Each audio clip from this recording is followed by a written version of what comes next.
Sebagai agent of change, asisten teknik dan pengolahan melakukan sosialisasi terkait resiko K3 kepada karyawan lapangan, satpam, dan driver. Terima kasih atas kesiapan waktunya. Selamat pagi. Luar biasa. Siapa kita? Planner satu. Kami siapa kita? Planner satu. PTPN. Tunggu. Suara Bapak Menteri. Kali ini kita akan melakukan sosialisasi tentang risiko.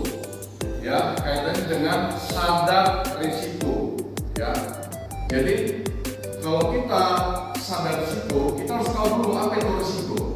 Benar? Oke, sebelumnya, saya mau tanya, ada yang tahu nggak arti risiko? Setoran, risiko itu apa? Denny, risiko itu apa?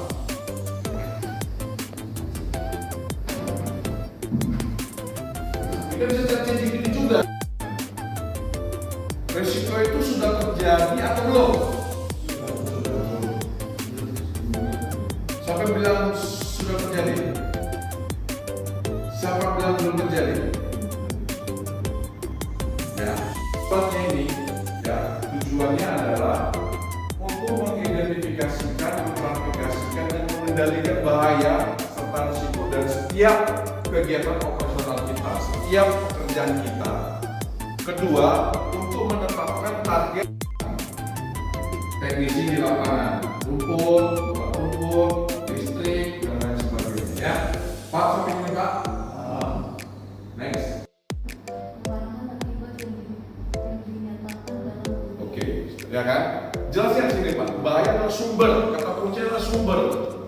Ya, kalau risiko adalah kemungkinan itu artinya potensi, belum tentu terjadi.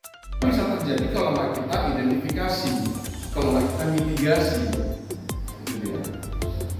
Jadi risiko ini bisa kita hindari, bisa kita kurangi atau reduksi. Ya, ini loh potensi bahayanya. Ya, apa itu? Kita terkena mesin bapak, ya, kita terkena batu.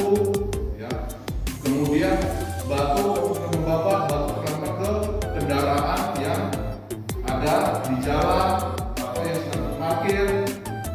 Bebas kita mengidentifikasikan risiko. Jelas ya Pak ya?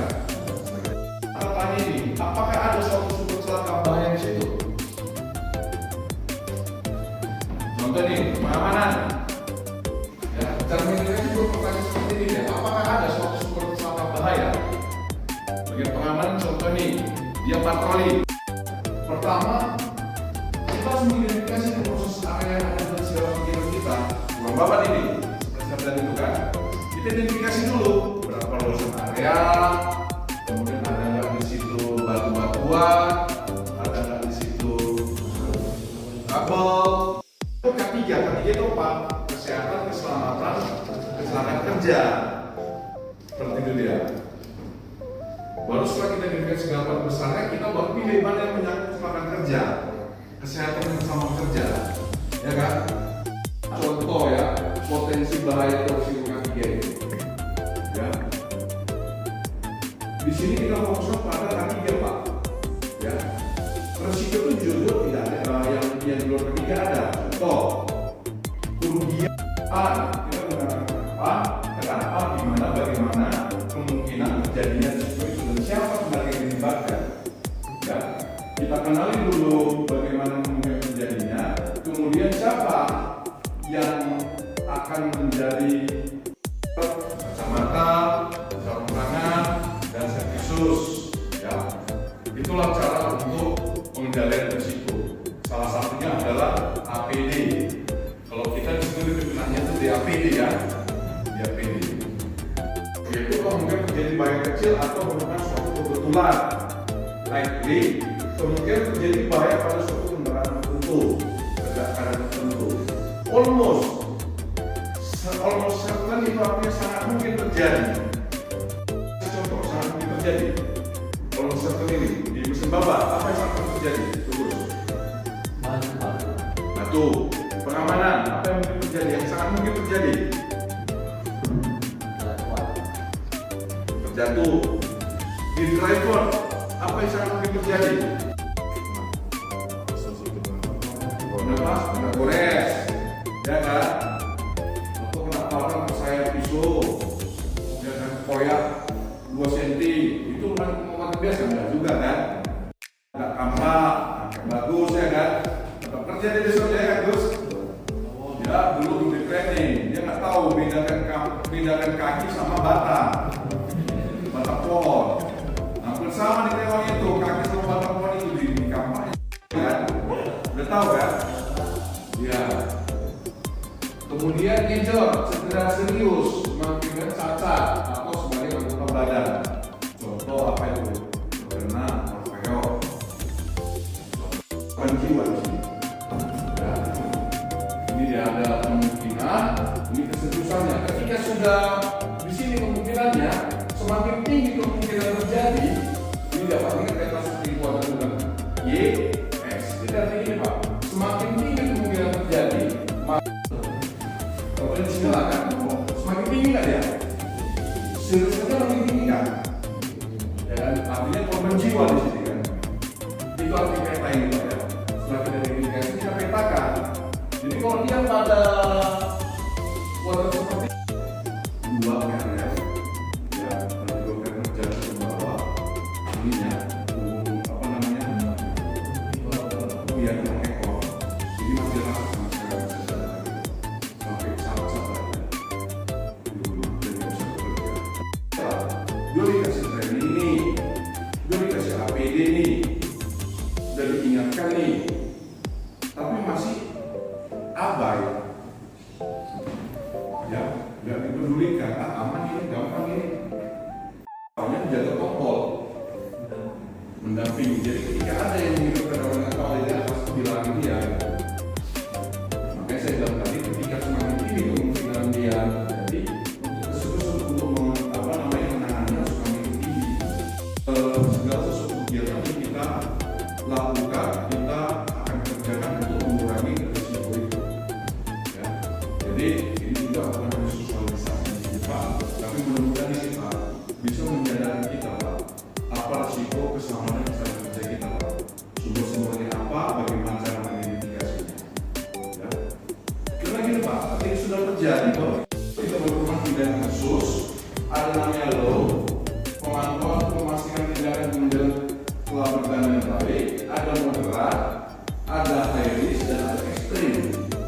Tapi tangganya rusak, dia perbaiki dulu tangganya, baru dia boleh naik, kan gitu ya. Nah itu juga sarana-sarana kita perhatikan juga, ya. Jadi kalau sarana yang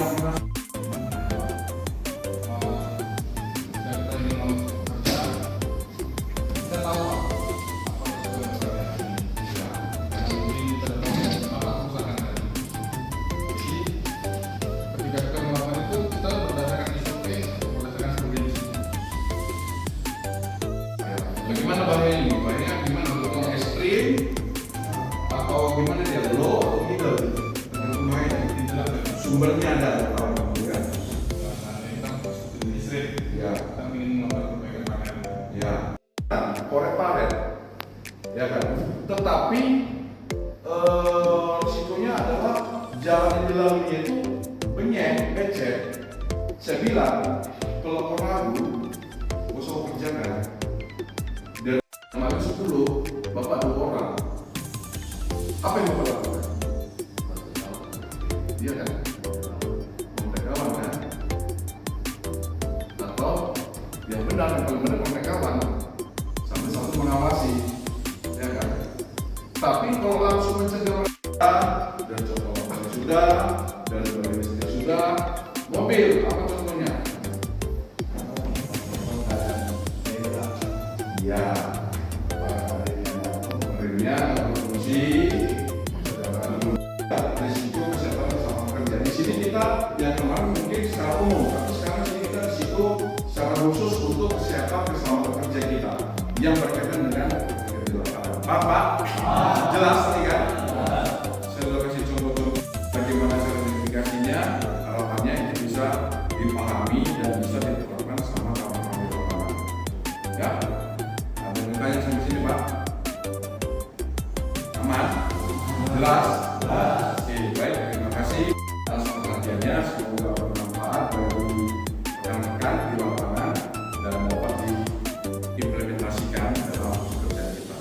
Selamat pagi. Pagi, pagi.